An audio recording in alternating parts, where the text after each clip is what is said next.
Welcome to Filters of Season 2, where we cut through the noise and get real. I'm your host Bharath. Today's guest has scaled brands from travel to gaming to edtech, and he's here to share what works, what doesn't, and what's plain waste.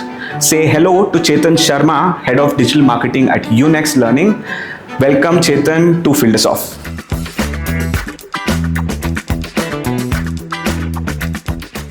Thanks Bharath for having me here.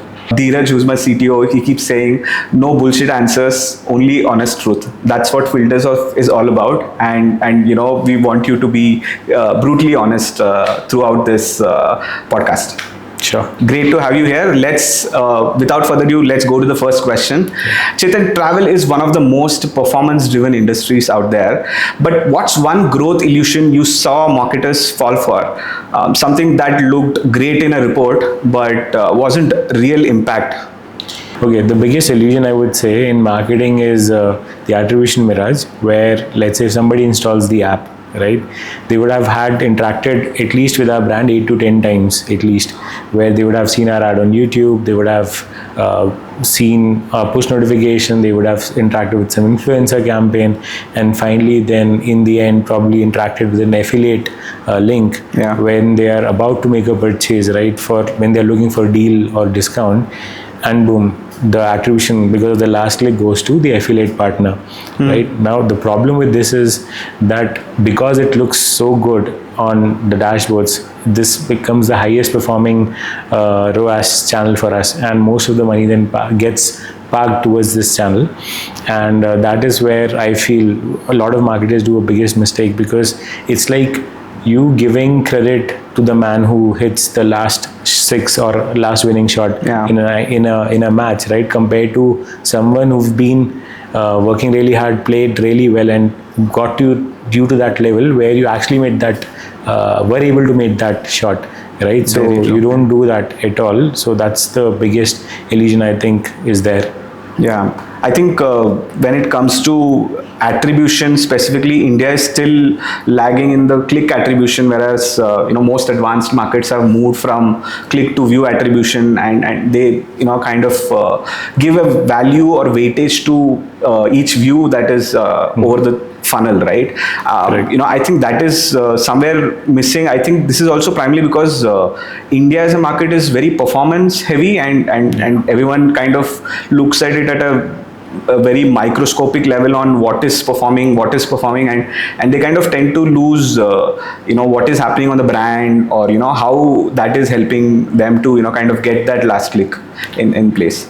I think the main reason for this is because that's the easiest to implement. That's why everybody or most of the marketers or companies stick to last click attribution. But at least for the brands that I've been working with, most of the campaigns that we do data driven attribution to whatever extent possible, and try and take a holistic approach, not just rely on just the last click. Right. So at least that's what we do. Okay. All right. And because of this illusion, right, what happens is a lot of marketing budget then gets moved towards the high ROAS channel, which in this case is affiliate, and then a lot of other channels tend to get undervalued, which is your brand or your let's say SEO or any influencer campaign that you have done, and that's the biggest mistake, right? So that is what we should avoid. Right. Very true. All right, so let's move to the segment 2, cross-sector myths that mislead marketers. So from travel to gaming and now at fintech, what's one myth about digital growth that keeps repeating? Is it like more spends equals more success fallacy that most of the people talk about, or retention, or what do you kind of have on your thoughts on this? So one of the things which you rightly mentioned, which is like more spends equals more growth, right? But that is like keep on pumping in more and more money, but if your funnel is broken, no matter how much money you spend, it's not going to help at all, right? You can't save, no amount of money can save your campaigns.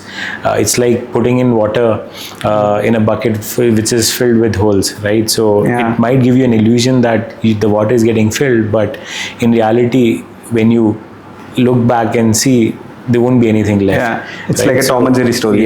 So that's one of the biggest illusion or myth, I would say. So the other one I would say is more to do with data, where everybody says that data tells the truth, but in reality, that's not the full story, right? Because it's just a snapshot. What is more important is the full context. What normally gets missed when you look at just data at a single point in time, right? That's another mistake that a lot of marketers do, which I think is very dangerous. One of the instances that I can share that happened with us was we did a campaign where we were running a campaign on Paytm when I was with Adda 52, where users can actually redeem 10 Paytm points and can convert it into 100 Adda rupee wallet, right? Which is as good as money. You use that money to play real money games. And this campaign, at least on dashboard, looked amazing. It was like a great success for us because we saw a lot of installs, lot of people started playing. Everything that we were tracking in terms of the early signs for any campaign, all of them showed us green shoots, right? All of us were very happy. Yeah. But after some time, we realized none of those users came back. Okay. For any gameplay. And then we further deep dive into this, that what really happened or what went wrong. We found a lot of videos on YouTube which was talking about how to make best use of Paytm points, how to convert 10 Paytm points to 100 rupees, right? And a lot of that was even being circulated on a lot of Telegram channels as well. So that's when we realized that again, like I mentioned, right, full story or full context is important, because dashboard and data showed that this campaign is one of the best performing campaign for us when it comes to acquisition. Yeah, but that CAC would have been lower, but LTV was like CAC gone. For us, it was like, because it was a fixed buy, right? Only if you play, there's no loss for me. Right. You're just spending that money on my platform, but yeah, very true. I think this happens with most of the people. In fact, we've seen this with a few meat delivery type of category player as well, wherein we've seen fraud which is happening where orders are coming in. There is a punched in order on their app attribution platform, but there's nothing else beyond that. So there's no address or there's no delivery happening. There's nothing. And we found out that their the token or the app's flyers key was hijacked. And the fraudster was able to keep sending these fake orders into the system, and they kept believing that this orders are real. It's far beyond installs and going into a lot of other things as well, right? So correct. I think it's very important for brands to look at not just CAC or not just the cost at which the lead is coming in, but the holistic value that the affiliate or whatever avenues that you're using is driving. I think that's more important. Yeah. So that's why I always say that data doesn't tell you the whole truth, right? Full context is important. Right. Very true. Very true. All right, so Chetan, let's go to the next segment, the third segment, which is brand safety and travel media fails. I think we've seen all of this in the past as well, but in the recent time, we saw brands like MMT and Lufthansa's ads run against the Air India crash content that just happened, right?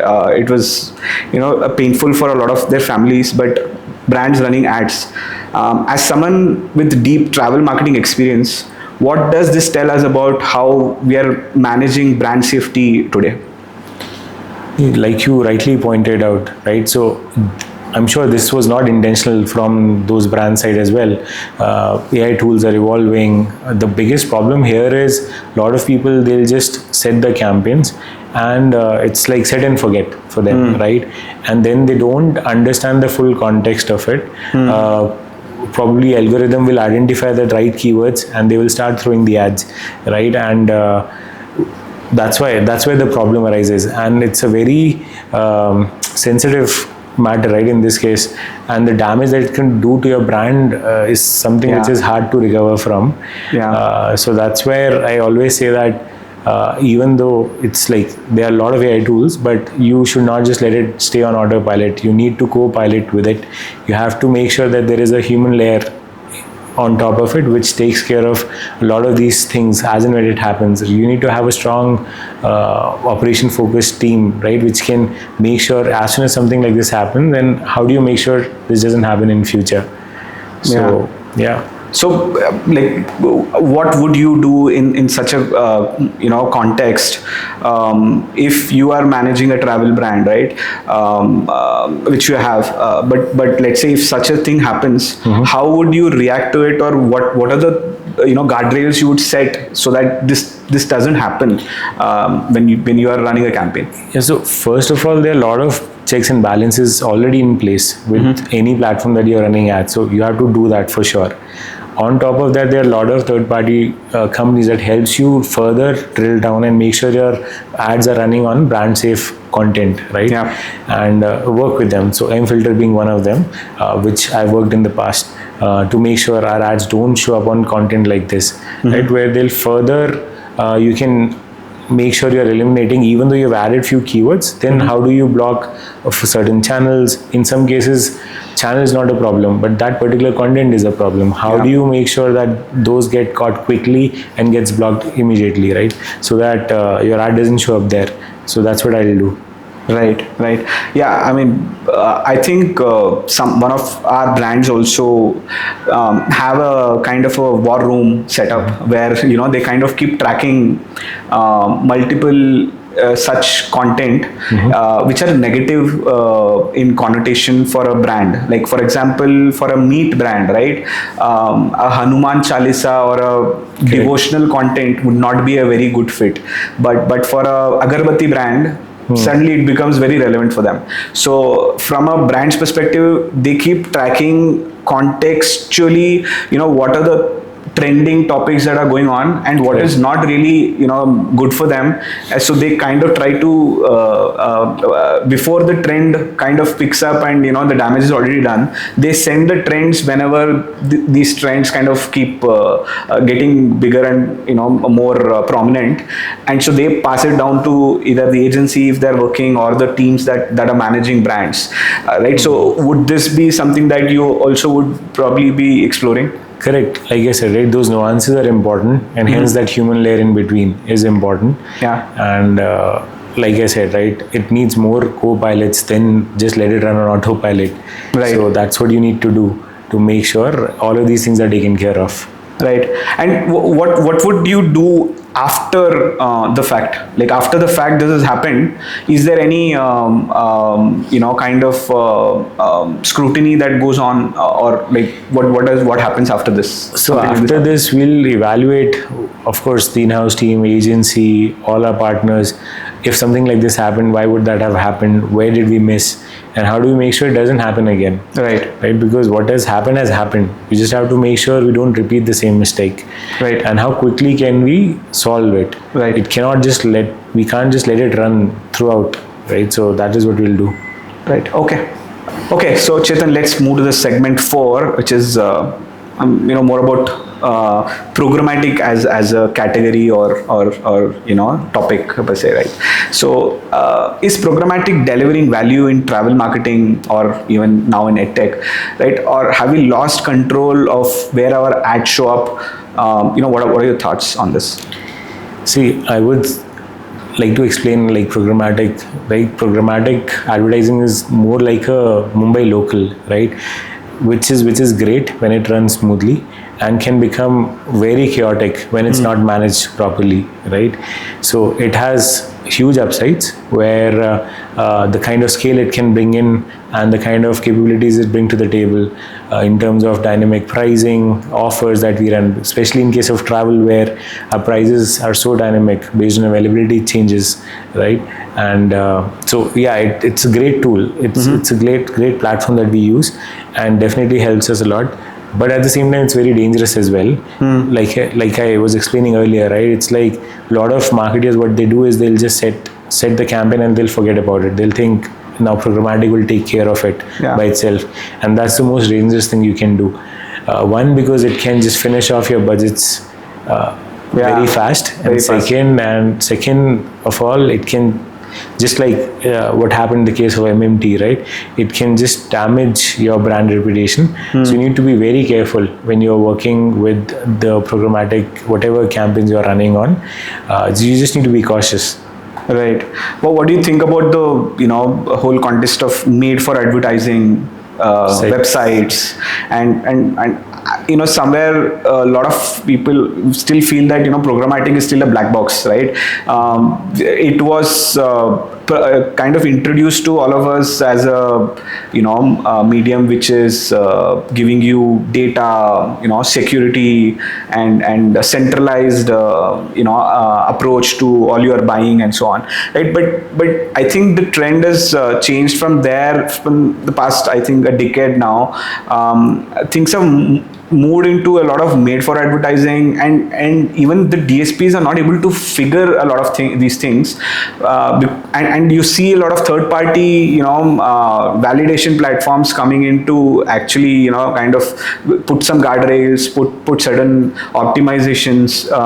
Why do you think this is happening? Because DSPs are supposed to be doing this by themselves, right?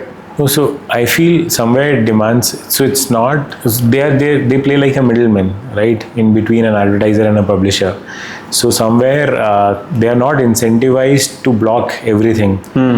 So that's where a lot of third party companies then comes in, who plays the devil's role here, right, devil's advocate, where they'll make sure that they are not incentivized to let it run as is. And but again, you'll have to balance it out, because they are incentivized the other way around. The more fraud they detect, the more money they can make. Right? So you have to balance both the things out. Work closely with the DSPs, alongside work closely with a lot of companies who can help you detect more and more frauds, understand more patterns, and help you give better returns on the marketing money that you're spending. Right. Is there a balanced percentage or leveler that you have found the sweet spot that you kind of would probably suggest or recommend to people? So see, what I've realized is, especially when it comes to Google and Facebook, there is hardly anything that you can do. So there, even though we do use the tracking and everything, but we still have to rely on whatever they suggest and they tell us, right? But at least when it comes to any necessary evil analogy there. Correct. So there we can't really do much about it, but for everything else, we make sure there 100% of it gets through a third party validation. We don't pay for anything that we feel is even little bit fishy, so very hard on that. Right. So now it depends on from brand to brand, it varies, right? How much of your budget goes on non-Google, Facebook channels. Correct. Yeah, true. That's very true. Yeah. All right, Chetan. So let's go to the next segment 5, which is global travel playbooks versus Indian reality, right? So from your thought process, from your experience, what are the biggest gaps you've seen between global travel marketing strategies and what actually works in India, right? If you worked in a large company where there is a certain way of or a model that they've tested in let's say Europe or US, will that work in India, or how do you look at this? So fortunately, I've worked in a US-based travel company as well as India, so I can relate to it, like what are the nuances and differences in both the markets, right? So if you blindly copy what works, let's say in US, won't really work in India for multiple reasons. One is a lot of US brands, they over rely on credit card and miles and all of those points programs, right? Yeah. Whereas in India, UPI. UPI is king. And the penetration of credit card is still very low, right? Outside tier 1, it's still very low. And what people here want is the easiest way to transact and easiest refund on UPIs. They're not looking, the comfort. They're not looking forward to big miles program or signing up for something else, right? And the other challenge that I see here, which is very different than global market, is India as a market is a very multilingual and mobile first. Right? Very true. When it comes to, say, again, US, still a lot of people or platforms or marketing is designed desktop or laptop first, then get then mobile. Right. India, like I said, is like 80% mobile first. Mobile, yeah. Correct. So you can't really just adapt what is working for desktop will work on mobile, because the attention span and the focus area is very different. And especially thanks to all the reels and the low cost of data, right? The consumption in India is so huge. The attention span is very low. Yeah. Thanks to Jio. Thanks to Jio, people just like, and they're so comfortable in switching between payment through UPI versus going back to Insta is like just two taps and they're gone. Yes. Right. So your focus and your objective strategies has to be India mobile first, multi-ligament, depending on what you're doing. And so that's what I feel is very different. Yeah. And what kind of strategies have worked for you when it comes to the localization in creative or in placement? Have you seen any kind of uplift in any kind of metrics by using local creatives versus like an English or a Hinglish creative across India? So see, there are two learnings. So one is definitely if you use vernacular content, you get better CTRs, you get lower CPCs because the competition is less. But at the same time, if your landing page is not optimized for that language, it doesn't really work. Yeah, that is very because you'll get the traffic, and then they'll all of a sudden they'll see everything's in English. Yeah. Right? If you don't have end-to-end everything in that language, then again it won't help. Yeah, I've seen this on a lot of OTTs actually, where I get a Telugu ad for I don't know what reason. I can understand a bit of Telugu, but I can't read anything, right? And once you click on it, it's obviously going to a page which has probably a English content or Hindi content, and you're looking at it and saying, why is this? And firstly, you're showing a Varnak ad to me, probably because the content was Telugu, but I am looking at it from Bangalore or a different region from where the local content is. So I think getting higher CTRs is also impacting your other matrices as well, or is it just impacting your clicks or only the performance in that metric only? No, for a marketer, it's one of the vanity metrics, right? Where you see you have to improve CTRs, reduce your CPCs. But if you look at the entire funnel, like I was explaining, right, where if your entire funnel is not in the same language, it has to be relevant, contextual. Yeah. Otherwise, as it loses the context, more people will bounce off. You'll be able to get more traffic, but then it won't convert, right? So, end-to-end has to be in that language. Then it works really well, right? See, global templates generally doesn't work in country like India, where people just move from Instagram to UPI in just 2 taps. Yeah, that's very true. Yeah. Very true. Okay, Chetan, let's go to the next segment. It's a very fun segment. This is one which I kind of started with from season 1. Explain like I'm basically a 5-year-old. You're going to be explaining direct versus OTA bookings, and also talking about ROAS and true incrementality. So can you explain to me what all these matrices means? It seems a little tough though, but I'll try and explain it as if I'm explaining to my 10-year-old. Okay, sure. So let's say you want to sell lemonade, right? And if your friend comes and buys it directly from you, so that's direct selling, right? So that's direct purchase. Right. And if you're selling it through a shopkeeper, which is next door, let's say a grocery store, you have kept your lemonade pack there, and when somebody buys it from there, that's indirect, that's through an agent, right? Where they'll keep a cut. Correct. So for us, it's like online agents. So that's OTA. So in our case, it's Clear Trip, right? So that's the difference between direct and indirect, like an online agent. And now imagine whatever money you've earned, right? If you divide that by all the spends that you've done, let's say on creating some marketing collaterals like your flyers, you're getting that printed, distributing it to neighbors and everywhere, right? So if you divide that cost, that will give you the returns on the spends that you've done on that marketing. So that's ROAS. ROAS, okay. Now, but that's not the end of the story. Correct. After that, what happens is, did all of that really help? right? Did your friends come and had your lemonade because they already knew that you make good lemonade, or maybe because of the season they were anyways thirsty, they came and they bought it from you? Right. So did this really help? Whatever you did, whatever flyers you've made, right? Okay. Did it actually help or not? That is where incrementality comes in. Right. So whatever promotions that the money that I spent on promotions, Correct. if that has helped, or maybe I just they knew that by word of mouth or through other means, if that has helped, we don't know. So that is basically incrementality. Correct. So Right. yeah, I would like to say what normally I try and explain it to him is ROAS tells you the money part of things, and incrementality tells you the truth.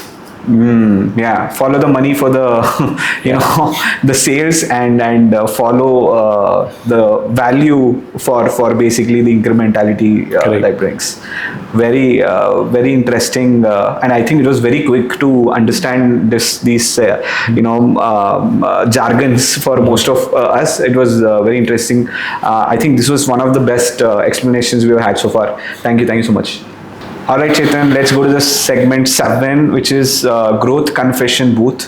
So what's one growth hack or buzzword you pushed very hard early in your career, but now regret, right? What is that one thing? See, one of the things that I pushed really hard, and I definitely regret, was a gamified referral program. Okay. Right? So we actually launched a very big, flashy program where we had all the leaderboards, points, bonuses giving to customers, right? And again, the launch was a success. We again see initially very good signs, right? The user retention is very bad. Our call centers was flooded with queries related to the points that they're not seeing in their dashboards, the rewards that they're supposed to get, they are getting delayed, right? All of that. There were a lot of issues, and finally the customers that we even got was not of good quality. Right. So what we realized was we actually created a program where we were incentivizing a behavior, right? But not the intent, where people were just coming for the points and the rewards, and they were not at all interested in the brand, actual product or the service that we were offering, right? So yeah. What really pushed you to go on this? Was it peer pressure? Because everybody was going into that gamified. So one was everybody was doing referral programs. Okay. And then gamification was something which was like a buzzword. And everybody wanted to just gamify everything, right? Yeah. So that's where we thought we should also do it and try it, but the results were not that great. Right. So the growth looked amazing on dashboards, but it didn't last. It was like a firecracker. Loud and bright, but bang, then boom, and that's gone. Yeah, true. This is again a fun question. Actually, it is very intriguing for me. Let's say you have 5 crores, no Google, no Meta. Where do you spend it in travel marketing or ed tech as well? Where would you put your money on? Okay, so first what I'll do is I'll build a very strong program with our existing partners and assets.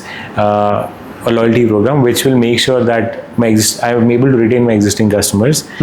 Second, I'll make sure my entire CRM channel is in place, which is my emails, my WhatsApp, my push notifications, everything. There is no leakages anywhere. Okay. All the cohorts are being taken care of, and all the loops are closed. And third, I'll invest money in building a good content community on YouTube, where I'll work very closely with influencers and make sure they're not reading from script, but they are actually sharing their real life travel experiences, travel hacks, so which will help me actually build a trustworthy community as well as potential customers that I can get from there later on, right? And then in the end, I would still try and build a very lean and honest referral program where I will only focus on the happy customers and where they'll bring in their friends and family if they're happy with our products and services, right? One of the very good examples for this is how Zerodha operates. They don't really spend so much money on Google or Meta, but they've had a very decent community that they've created. And a 01 which they have. And a very good a referral program that they have. Right. Let's say, you've completed your content. Where will you put your money on spending on ads, right? What avenues will you put that on? Like, if you don't have Meta Correct. and Google, content is taken care of. Your own assets are already done. So now where will you go? No, like I said, right, I'll try and use this money, one, to build a better referral program, and to give it to influencers where they will boost it rather than me boosting it or running it through any of those channels. I'll make sure that content gets enough visibility. So there is where I'll spend money, most of my money on. Okay. Because that will also require money. I have to take a call whether I spend that directly on Google or Meta, or I use that money to create content and then boost that. Okay. Not through my own channel, but through all the influencers. Right. Would you not look at other DSPs or, I don't know, maybe ad networks or some other mediums, OTTs? Would you only do this, or like, I just want to understand. Correct. In terms of spending on ads, what would you do, right? Because content, obviously, you can do everything in house. You Correct. can do all of your owned assets in house, but where will you spend money when you have to run ads? Let's say you created a very, very beautiful ad using all of your content creators that you're working with. Now where will you run these ads? So then I'll push it. I'll try and make it look as organic as possible. Okay. And I'll push it through ad networks. But it has to be like as organic as it can get. Right. Which means I can push it through even content or news sites, like in Shorts, right? So I will work with third-party DSPs, platforms, and I'll push it there, promote it there. But the idea would be it should feel organic.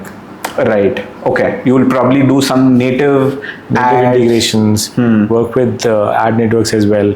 Right. Try and get as much native integrations as possible, and then push it. Interesting. Most of the times we've asked this question, I think everyone just hops on to, okay, OTTs, let's do OTTs, and let's do, probably an ad network or some other DSP, let's explore a DSP. For me, I'll tell you the challenge with OTTs is a lot of OTT players, if they are like paid, like for example Netflix, they don't support ad.